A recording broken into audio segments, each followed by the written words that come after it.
오늘 창세기 18장 1절에서 8절의 말씀을 가지고 불가능한 일을 기대하라, 불가능한 일을 기대하라라는 제목으로 잠깐 은혜를 나누고자 합니다. 오늘 본문의 이야기는 이렇습니다. 하루는 더위를 피해서 아브라함이 나무 밑에서 쉬고 있었습니다. 그런데 아브라함의 앞에 세 사람이 갑자기 나타납니다. 하나님께서 사람의 모습으로 나타나셨다라고 오늘 본문은 기록합니다. 어쨌든 아브라함은 그 세 사람을 보자마자 얼른 달려나가서 그들을 영접합니다. 저희 집에 오셔서 발도 좀 씻으시고 쉬면서 음식을 좀 드시지요. 제가 대접하겠습니다 라고 권면하는 거예요.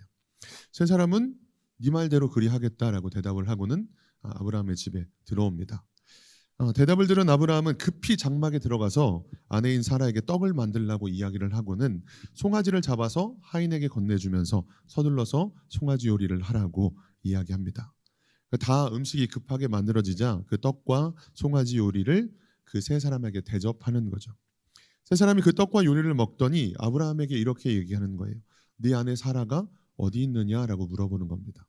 벌써 여기까지 오면 처음 보는 사람인데 우리 아내의 이름을 알고 말하는 어떤 모양새를 보면 이때 이미 아브라함은 눈치를 채지 않았을까라는 생각도 해봅니다. 하나님이시구나, 아니면 하나님의 사자구나, 천사구나라는 생각을 했을 것 같아요. 어쨌든 네 아내 사라가 어디 있느냐라고 질문하시길래 장막에 있습니다라고 대답했더니 대답을 들은 그가 이렇게 얘기하는 거예요. 내년 이맘때 네 아내 사라에게 아들이 있을 것이다라고 말씀을 하시는 겁니다. 그런데 이 하나님의 말씀을 들은 사라가 장막 뒤에서 웃습니다. 장막 뒤에서 웃어요. 그리고 네가 왜 웃느냐고 이제 물어보시는 장면들이, 그런 대화들을 주고받는 게 오늘 본문의 내용입니다. 그런데 여러분, 하나님의 말씀을 들은 하나님인지 하나님의 사자인지 천사인지 정확하게 아직 분간이 되지 않는 상황이지만 어찌됐든 최소한 하나님과 관계된 사람이라는 것들을 이미 눈치를 챘을 텐데 왜 그분의 말씀을 듣고 나서도 사라는 웃었을까요? 왜 웃었을까요? 창세기 18장 11절에서 12절에 보면 그녀가 웃었던 이유에 대해서 설명합니다. 창세기 18장 11절 12절 말씀 읽어보겠습니다. 아브라함과 사라는 나이가 많아 늙었고 사라에게는 여성의 생리가 끊어졌는지라 사라가 속으로 웃고 이르되 내가 노쇠하였고 내 주인도 늙었으니 내게 무슨 즐거움이 있으리요. 아멘. 내가 늙어서 이미 생리가 끊어졌고 내 남편도 늙었는데, 아니 남편은 고사하고 내가 여성으로서 이미 더 이상 아이를 가질 수 없는 몸이 되었는데 어떻게 내가 아들을 낳을 수 있겠어? 라고 하는 웃음인 거죠. 그런데 저는 이 장면을 보면서 그런 생각을 해봤습니다. 여러분, 사라가 이 장면에서 웃는 게 과연 가능한 것인가 라는 생각이 들었어요. 왜냐하면 지금 좀 전에 제가 반복해서 말씀드렸던 이야기가 뭐냐면 지금 내 앞에 하나님이 임재하신 거예요. 하나님의 사자가, 천사가 임재하신 거예요. 그리고서는 지금 내 앞에 오셔서 말씀하시는 겁니다. 하나님께서 지금 우리 앞에 오셔서 내게 약속해 주시는 거예요. 내가 너의 삶에 이런 역사를 이룰 거야. 내가 너를 통해 이렇게 일할 거야 라는 말씀을 지금 내 앞에 하나님이 임재하셔서는 말씀하시는 거죠. 그러면 여러분은 어떻게 반응하실 것 같으세요? 지금 하나님이 내 앞에, 내가 그렇게 기도했었는데 마침내 하나님이 내 앞에 나타나셔서는, 마침내 하나님의 천사가 내 앞에 나타나셔서는 하나님의 약속을, 하나님의 일하심을, 계획들을 말씀하시는 거예요. 그러면 여러분들은 어떻게 반응하실 것 같으세요? 주님, 제가 이 순간을 얼마나 바랬는데요. 제가 새벽마다 울면서 기도하고 제가 남들 보지 않는 길을 걸으면서도 집안에서 쉬면서도 잠자려고 누웠다가도 계속해서 하나님 앞에 드렸던 그 모든 기도가 드디어 이렇게 응답되는군요. 그런 어떤 벅찬 심정을 표현하지 않았을까요? 제가 이 순간을 얼마나 바랬는데요. 아버지, 제가 이런 날을 얼마나 고대했는데요. 감사합니다. 꼭 그렇게 될 줄 믿습니다. 어쩌면 이런 식의 반응을 보이는 게 너무 자연스럽고 당연할 것 같습니다. 제가 예전에 같이 사역을 했던 목사님들과 함께 노아라는 영화를 본 적이 있었어요. 10년은 거의 더 된 것 같아요. 그런데 그 영화가 물론 성경의 인물과 성경의 사건들을 토대로 한 영화긴 했습니다만 아무래도 영화다 보니까 어떤 극적인 재미를 위해서 성경 외의 내용들이 들어가 있었거든요. 그런데 그런 내용은 차지하고서라도 제가 그 영화를 보면서 가장 제 뇌리에 남았던 장면은 노아가 하나님과 계속 대화를 주고받는 장면이었습니다. 뭐 예를 들면 앞으로 홍수 심판이 있을 거니까 방주를 만들어라 하는 게 이제 대화로 음성이 들려지고 노아가 그것에 대해서 알겠습니다, 만들겠습니다, 뭐 이렇게 순종의 대답들을 하는 장면이었겠죠. 그런데 성경으로도 물론 수없이 읽은 장면이었습니다만 그 영화 속의 장면으로 보니까 하나님과 대화하고 있는 노아가 너무 부러운 거예요. 하나님, 저도 노아처럼 이 영화의 한 장면처럼 하나님과 대화를 주고받고 싶어요. 물론 우리가 기도하지만 그래도 때로는 정말 죄송하지만 혼자서 막 얘기하는 듯한 느낌이 들 때가 대부분이잖아요. 근데 하나님과 정말 즉시로 대화가 오가는 이 장면이 너무 부러운 거예요. 그래서 영화 내내 영화의 장면은 별로 기억이 안 나고 영화 끝나고 나서도 하나님, 저도 노아처럼 이 영화의 한 장면처럼 하나님과 계속 대화를 나누고 싶어, 이런 생각을 해봤던 적이 있습니다. 물론 하나님은 야, 너 내가 성경을 통해서 내 얘기를 하고 있잖아, 내가 무슨 생각을 하는지 어떤 계획을 갖고 있는지 알려주고 있잖아 라는 그런 이제 감동을 통해서 물론 그런 어떤 제 생각들은 좀 이렇게 가라앉긴 했는데 어찌됐던 그 장면이 너무 임팩트가 저에게 새겨졌을 정도로 하나님과 대화하는 장면이 너무 부럽더라고요. 근데 오늘 장면이 그거잖아요. 우리가 그렇게 기도하고 그렇게 부르짖었던 하나님이 내 앞에 나타나신 거예요. 그리고는 내가 너에게 네가 그렇게 바란 일 이루어줄게, 이렇게 역사해줄게, 내년 이맘때쯤 사라가 아들을 낳게 될 거다라고 말씀하셨는데, 그런데 사라가 웃었다는 거예요. 지금 하나님께서 찾아오시고 하나님의 사자가 내게 나타나셔서 말씀하시는데 내년 이맘때 너에게 아들이 있겠다라고 말씀하시는데 웃는 거예요. 왜 이런 반응을 보였을까요? 이 약속의 내용, 이 축복의 내용이 어땠길래 사라는 웃었을까요? 그것은 첫 번째로 그 약속의 내용이 감히 상상할 수 없는 것이었기 때문입니다. 감히 상상할 수 없는 것.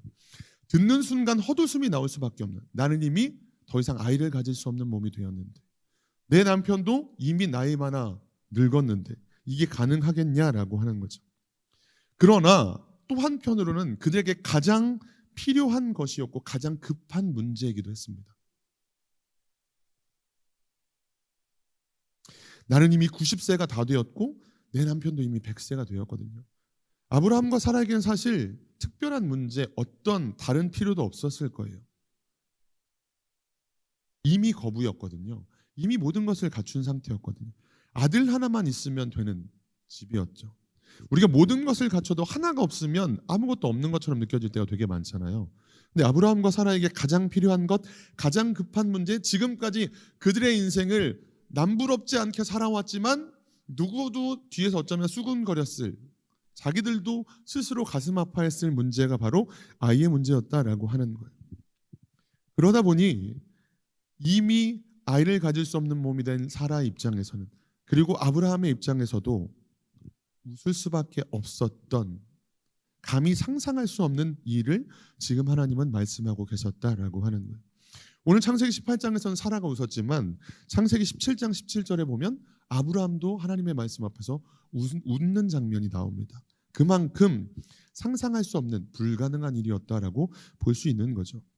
그러나 바꿔 말하면 하나님의 일하심이 얼마나 기적적인 것이었는지를 역설적으로 보여주고 있다고 해도 과언이 아닙니다. 우리가 믿는 하나님은 감히 상상할 수 없는 기적들을 행하시는 분이시죠. 게다가 사라가 웃을 수밖에 없었던 또 한 가지 이유가 있는데, 사실 하나님은 이미 여러 번 아브라함에게 나타나셨고 그때마다 약속하셨습니다. 창세기 12장에 본토 친척 아버지의 집을 떠나라라고 그에게 나타나시고 말씀하셨던 때부터 창세기 12장 1절에서 2절에 보면 내가 너로 큰 민족을 이루고라고 말씀하십니다. 그리고 한 장을 넘어가서 13절에서도 너와 내 자손에게 주리니, 이 땅을 너와 내 자손에게 주리니 영원히 이르리라. 내가 내 자손의 내 자손이 땅의 티끌 같게 하리니 사람이 땅의 티끌을 능히 셀 수 있을진데 내 자손도 세리라 라고 그때도 역시나 자손에 대한 약속을 주십니다.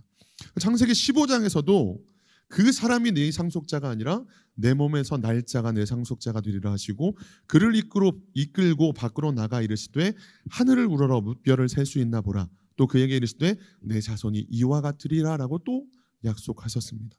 그리고 우리가 18장을 보고 있지만 17장에서도 보라 내 언약이 너와 함께 있으니 너는 여러 민족의 아버지가 될지라. 내가 너로 심히 번성하게 하리니 내가 내게서 민족들이 나게 하며 왕들이 내게로부터 나오리라 라고 말씀하셨어요. 이미 여러 번 약속하셨어요.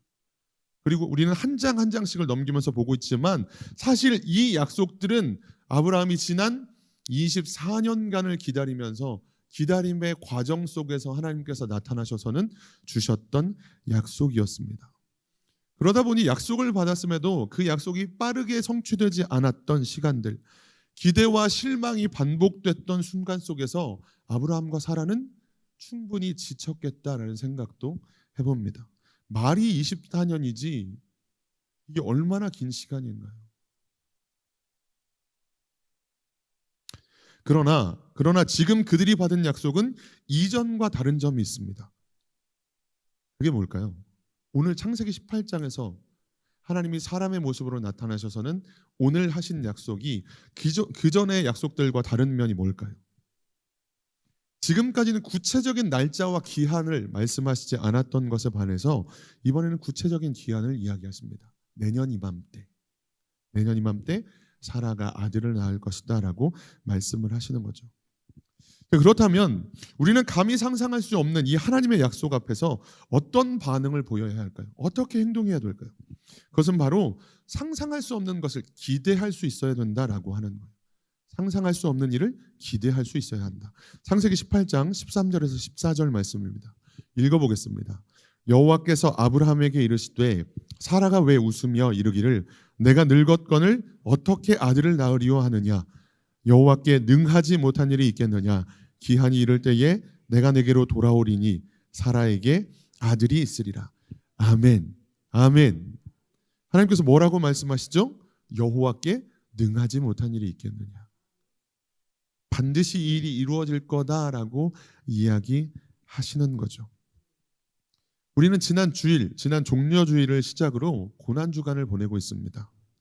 종려주일은 예수님께서 십자가에 죽으시기 위해 십자가의 그 구속의 역사를 이루시기 위해 예루살렘에 입성하신 날이고 그때로부터 지금 고난주간을 하루하루 보내가고 있죠. 오늘이 수요일이니까 이 기독교의 역으로 따지면 금요일이 예수님께서 십자가에 달려 죽으시는 날입니다. 그런데 이 과정, 종려주일부터 이 고난의 길을 걷고 계신 과정들을 다른 의미로 살펴보면 우리 하나님의 약속, 그 약속이 성취되는 순간입니다. 창세기 3장에 아브라함과 하와가 선악과를 따먹고 타락해서 죄를 짓게 된 일들로 말미암아 죽게 되고 하나님과의 관계가 끊어졌던 그때부터 하나님께서는 즉시로 약속을 하나 주십니다. 그게 뭐죠? 창세기 3장 15절에 원복음, 원시복음이라고 불리는 내용입니다. 창세기 3장 15절 말씀 있나요? 네, 보여주시죠. 없나요? 제가 읽어드릴게요. 내가 너로 여자와 원수가 되게 하고 내 후손도 여자의 후손과 원수가 되게 하리니 여자의 후손은 내 머리를 상하게 할 것이요 너는 그의 발꿈치를 상하게 할 것이니라 하시고 아멘. 이 창세기 3장 15절의 말씀 이후에 하나님은 수많은 방법을 가지고 여러 사람들을 통해 때로는 선지자들을 통해 때로는 믿음의 사람들을 통해서 여러 모양으로 이 약속을 되새기시고 또 한 번 말씀해 주셨죠. 뭐 예를 들면 메시아가 이렇게 나게 될 거다. 뭐 베들레헴에서 나게 될 거다라는 말씀이라든지 아니면 뭐 도수정에 끌려가는 양처럼 이라는 표현이라든지 수많은 선지자들과 수많은 방법들과 수많은 사람들을 통해 이 창세기 15절의 약속은 계속해서 반복되었고 다시 한번 되새겨지게 되었고 우리에게까지 들려졌습니다. 그리고 마침내 그 약속을 성취하시기 위해서 지난 주일 예루살렘에 입성하셨고 지금 십자가의 길을 가기 위한 고난의 여정을 걷고 계신다라고 하는 거예요. 끊임없이 이 약속을 반복하셨고 마침내 이 약속이 이루어지는 장면이 우리가 지금 지내고 있는 종려주일과 고난주간이다라고 하는 거예요. 그런데 이 약속이 마침내 이루어졌다면 이 장면들 아브라함과 사라가 비웃었다고 표현하기는 좀 그렇네요. 아브라함과 사라가 웃었던 장면부터 지금까지 살펴봤던 말씀들을 돌아보면 우리에게 이렇게 적용해 볼 수 있을 것 같아요. 하나님께서 우리들에게도 이 모양 저 모양으로 수많은 방법과 수많은 어떤 통로와 채널들을 통해서 하나님께서 우리에게 말씀하십니다. 내가 너에게 이렇게 은혜를 베풀게. 내가 너에게 이렇게 복 줄게. 내가 너의 자녀를 이렇게 사용할게. 너를 통해 이렇게 일할게 라는 약속들을 엄청나게 많이 주셨어요. 20년까지는 아니더라도 어쩌면 20여 년이 훨씬 더 넘는 기간의 기다림도 있었을지도 모르겠습니다.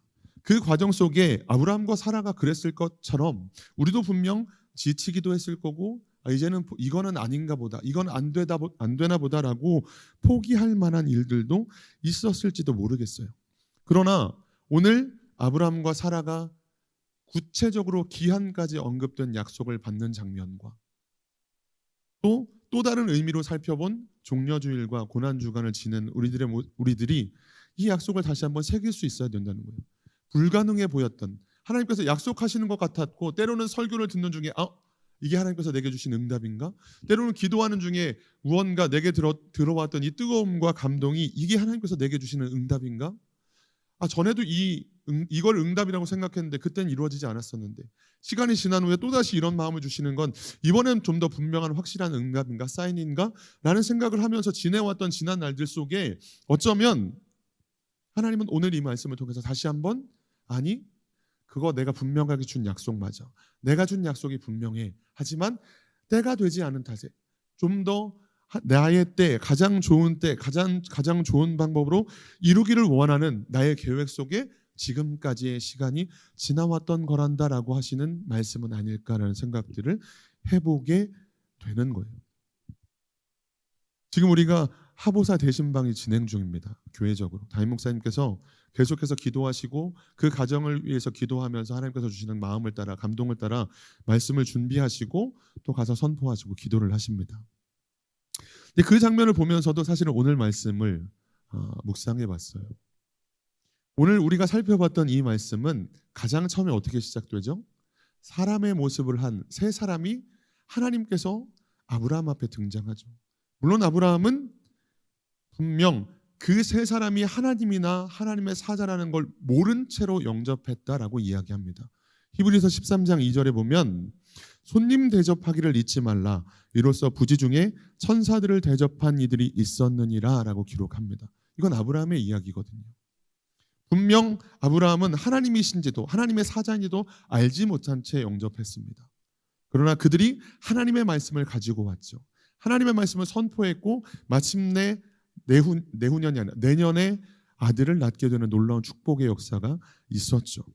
그렇다면 대신방도 마찬가지죠. 그냥 목사님이 우리 집에 오시나 보다, 그냥 어떤 신방대원들이 우리 집에 오나 보다라고 생각한다면 사실 별다른 것이 되지 않을 수 있습니다. 그러나 말씀이 우리 집에 오는 것이죠. 약속이 우리 집에 오는 거죠.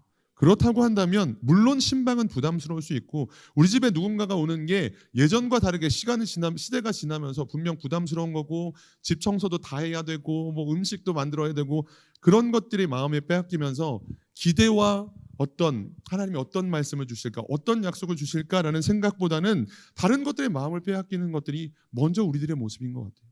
아니면 이미 수없이 하나님의 약속들을 아브라함이 그랬던 것처럼 받고 기대와 실망과 기대와 낙심이 반복되면서 이제는 더 이상 이루어지지 않을 거야. 너무 오랜 시간이 지났고 예전엔 그 말씀에 내가 흔들렸던 적도 있었고 기대했던 적도 있었고 그랬다가 낙심하고 실망한 일들도 있었지.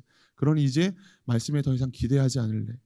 어쩌면 그런 마음들이 우리들에게 있는지도 모르겠습니다. 그러나 오늘 본문을 통해서 우리는 다시 한번 믿을 수 있기를 바랍니다. 이미 불가능해져 버린 일, 이미 더 이상 아이를 가질 수 없는 몸이 되었지만 하나님께 능치 못함이 있겠느냐라고 말씀하시는, 여호와께 불가능한 것이 있겠느냐라고 하시는 오늘 이 말씀이 저와 여러분들에게 믿어지시고 가슴에 새겨지실 수 있기를 바랍니다. 그래서 담임 목사님을 통해서 꼭 대신방뿐만 아니라 강단에서 선포되는 말씀을 통해서 나가서 성경 읽기를 통해서 그 말씀을 읽으면서도 이거 내가 잘 아는 내용이지 정도로 그치지 마시고 이 말씀이 내게도 하나님께서 원하시면, 주님께서 내게 이렇게 은혜 베푸시기를 원하면 이 말씀이 내게 약속으로, 내게 축복으로, 내게 기적으로 오게 될 것을 믿음으로 오늘도 말씀을, 신방을, 성경 읽기를 하실 수 있는 저와 여러분들 되시기를 주님의 이름으로 축복합니다. 말씀을 마치겠습니다.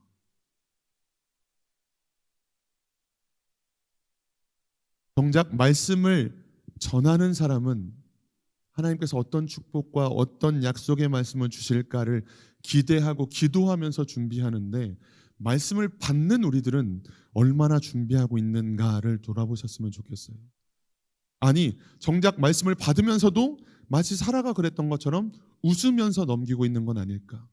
내 몸이 이미 불가능해졌기 때문에, 지금 이 상황은 아무리 내가 발버둥 쳤지만 바뀌지 않았던 것이었기 때문에, 그래서 어느 순간 기대도 어떠한 소망도 어떠한 희망도 갖고 있지 못한 몸이 되어버렸다면, 오늘 이 말씀 앞에서 다시 저와 여러분들의 삶을 돌아보시고, 하나님, 지금 내가 사라처럼 웃고 있지는 않습니까?